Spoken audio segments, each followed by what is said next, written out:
Hi, folks. Welcome back to another bonus episode of Science Fiction Book Club. My name's Abu. As always, Opsa. I'm here with Opsa. And Opsa, we're back again Yes, we are. to talk about Murderbot. We're doing this weekly. Every Friday for the entirety of Murderbot Season 1, we're going to be back to talk about the new episode. Today's episode 4. Yeah. Just came out today. And we're here to talk about it. Yeah. So let's get in. Quick spoiler warning before we dive in. We're assuming that you have watched Murderbot episodes 1 through 4. Also, I will say the first 2 books, which we have covered on the podcast, are also fair game. Yeah. So we might, do some book comparisons and Yeah. talk about book events. Okay. With that out of the way, let me read a quick summary. I also went analog. Look at this. I wrote on a notebook in pen. Very good. Because my sister is borrowing my iPad. It's a whole thing. Ah, funny. So I took notes on, it was weird. It was quaint. Yeah. I don't know that I own any more pens that aren't specifically for an iPad. That aren't for an iPad, right. Okay, so let me read off of this. It's called Papyrus. Yeah, that's right. Murderbot episode 4, a fairly simplistic episode. Yep. The trend so far in this show seems to be not a lot happens, but it's kind of a fun ride along the way, sitcom style. In episode 4, basically Murderbot has been captured by the evil Murderbot, as we saw in the end of episode 3. The evil sec unit. The evil sec unit, thank you. The evil sec unit from episode 3. Mensa and the others are panicking because Murderbot is no longer responding. It's incapacitated. Right. The evil sec unit installs a combat module. They fight a little bit, but the sec unit is able to install this combat module. Yeah. Mensa comes to the rescue. Epic. Really good, I actually. really like that. I love that moment. Yeah. Mensa comes to the rescue, murks the sec unit, partially because it gets back up and Terminator style kind of follows them down the hallway, shooting at them. Mensa and Murderbot are able to escape the facility. Right. Meanwhile, Rati and the rest of the gang are panicking about what to do. Totally. How do we help? Yeah. Rati grabs a gun for which he is not trained. No. Pointing the wrong way. Doesn't know how to dial in the energy safety, levels. all that stuff. Safety's still off or on. Who knows? Who knows? Rati runs in there to try and save the day. Very macho. And Mensa and Murderbot come out. A little fight ensues. Yeah. Rati hits himself in the head with his own gun. Again, not Classic trained stage. for it. Yeah. Classic. But actually, it's Pinley and Arata who save the day. They bring the ship down and they crush the sec unit. That's right. And then the episode ends on a fun cliffhanger because the combat module has finished installing and Murderbot is programmed to kill its employers by this combat module. And instead it says, you need to kill me. Yeah. Otherwise, I'm going to murder all of you in 3, 2. And instead they're like, no, we can save you. We'll help you. Murderbot takes things into its own hands and shoots itself. That's right. And that's where we end episode 4. Yeah. What did you think of this one? Well, honestly, I think it's picked up in such an excellent way. This, the cliffhanger at the end, obviously we recognized from the book, and to see it kind of actually depicted, and also how the Prezox crew, even at this moment, when it's very clear, it's warning them, Murderbot's like, you really gotta let me go because otherwise I will kill you. Yeah. And still they kind of persist in their kumbaya style, high ethics, morality. And I'm also, I have to say, the crew has grown on me. Even in this episode, I'm starting to find that they're still a little silly, but the stakes have risen a little bit more, and they're kind of rising to the intensity of their moment. Yes, you know what I mean? I think they're treating the situation with some of the gravity required. Obviously, there's still these kind of humorous moments with Rati and the others, but all in all, I really enjoy this episode. I'm in the same boat. I, of course, in the first 3 episodes was a little more critical. I'm beginning to warm up. I think by episode 4, we're finally hitting our stride in this show. Right. I think I'm also calibrating my expectations now going in and watching these. Right. Because I know what I'm getting. I'm like, oh, okay, this is kind of like a goofball sitcom comedy show and less like a more serious or more sci-fi show, And so going in, I'm just kind of prepared for that more. Yeah. I agree the crew is starting to grow on me a little bit by bit. Certainly Mensa, I've already been a fan. I've voiced that before. But I think honestly, Rati, Pinley, Arata, we're kind of cute in this episode, and I liked their interactions. Totally. I enjoyed it quite a bit. And I'm glad there are stakes, Right. I think the first 3 episodes really had to establish where we are, who we are, what's happening. And the stakes are now finally kicking in because I think they're personal. Now it's our sec unit is about to shoot us. What do we do? Right. Versus like some mysterious, unnamed, unknown corporation has tampered with our maps. Right. I think those are different stake levels. This one in episode 4 feels more personal, feels more urgent, and thus is more enjoyable to watch. Yeah, totally. I had fun. Yeah. And I will say, you tell me what you thought about the little bit of world building at the beginning when you see the Fab Center and you see them kind of actually putting together these sec units. And also just I think what I kind of liked about that scene in particular was it felt very plausible that this is like the corporate kind of future that we end up finding ourselves in where you effectively have indentured servitude. Like these workers are working these 6-year, 12-year, 20-year terms, and you can just kind of see like the pettiness, the boredom, the inefficiency, the fear, the hubris, kind of juxtaposed with these like pretty advanced technologies. And it's humans, and human nature changes so much slower than technology, and this felt very real to me. Like this scene felt kind of quite good, in fact. I liked it a lot. Yeah. I liked it a lot. I think it still played up the comedy of Murderbot. Yeah.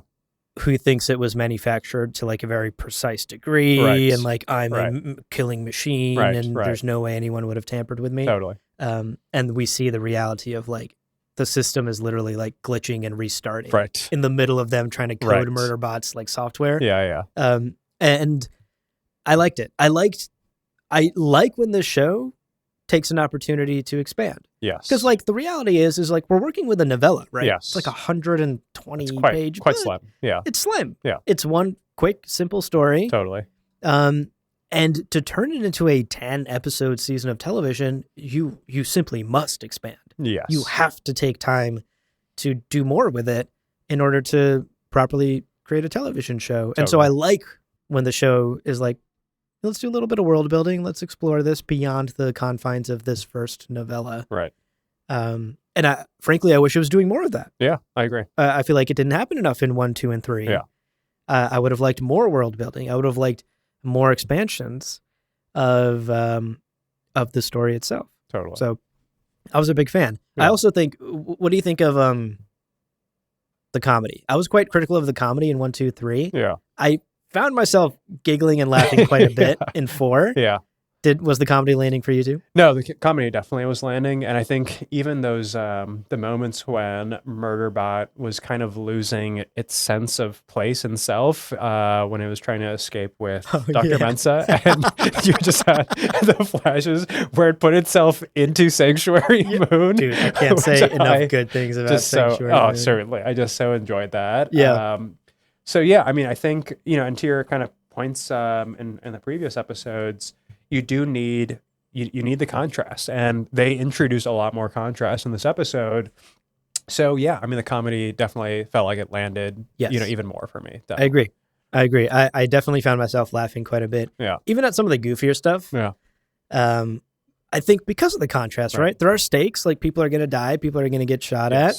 And so it is kind of funnier that Rati is out here holding the gun backwards or whatever. Right. Like normally that's like a very simple joke that wouldn't land. Yeah, it's such a basic bit. It wouldn't land. Yeah. But I think in contrast with like literal gunshots going off, it's a bit funnier to see him stumbling out there. No, totally. And be like overly macho. Yeah. And I'm thinking also of Murderbot kind of on that medical, like the bed in the med kit. And singing. It just starts singing. And there's like, the Black Power Ranger essentially is at a loss. It just kind of stops and is like, well, I don't quite know what to do here. and then immediately kind of fight ensues. So like, again, that contrast is like what makes it so effective, Yeah, I agree. I will say, I do want to just quote the Sanctuary Moon theme song a little bit. We hope we'll see you soon on Sanctuary Moon. Yeah. So good. Gosh, I'm loving the Sanctuary Moon stuff. I agree. Super good. So this marks, I'm realizing we're exactly at the 50% way of the way through the book. Because this cliffhanger of Murderbot shooting itself happens in chapter 4 of an 8-chapter novella, if you'll recall. Yeah. Because I remember that's exactly... That's quite a deep cut. But yeah. Well, I was thinking back. We did 2 episodes on the novella, and we split it at 4. Yes, yeah. And I remember we ended right at this cliffhanger. True. Okay, so we're 4 episodes in now of a 10-episode show, and we're at the 50% point. Okay, that's pretty good. Yeah, I mean, they're mirroring the novel. They're mirroring, yeah. I'm even more confident now that we're not going past book 1. No, we certainly won't. You know? Yeah. Because we're nearly halfway through the season. Right. And halfway through the novella. Yeah. If they take a couple more opportunities to do more world building sequences and diverge slightly from the novella, then I can see us really filling out 10 episodes. Here's my one minor critique. I think I really liked the Silo adaptation for how strongly it leaned into, we're going to expand the world. Right. We're using the original text and the original story as our framework. Right. But we will introduce entirely new, but also entirely reshaped characters. Right.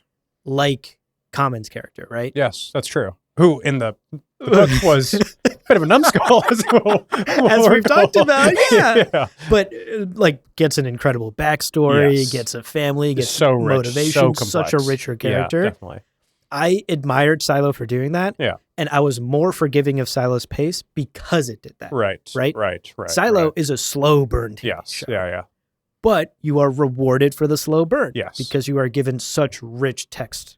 Totally. To work with. Much more character driven. Much more personality driven. It's in an excellent way. Yeah. A really high quality adaptation. Totally. I think while I'm enjoying Murderbot and certainly enjoyed episode 4 much more than 1 through 3, I think this is an example of just an okay adaptation, a good adaptation that honestly maybe too religiously sticks to the text because the novella doesn't have enough to flesh out like a dense 10-episode show. This is a very light 10-episode show where not a lot happens. The pace is still kind of slow, but you feel the slowness this time because it's not packed. It's just kind of like slow because it's moving slowly versus Silo is slow because there's just a lot to cover and a lot of ground to mine. That's my one critique. I wish the show had felt a bit more free to do that. To even cut away from Mensa and the gang. To maybe like a B plot happening somewhere else on a different planet. Right. You know? Violate the canon a little bit. It's all right. It's okay. You know, and normally, I'm such a stickler for canon and I'm always like the original book is the holy text. Don't fuck with it. But I think it is appropriate to do that in some instances. And I think with such a light original canon, like the first novella, you have a lot of freedom to play. Totally. I wish they had played more. Is my only thought so far.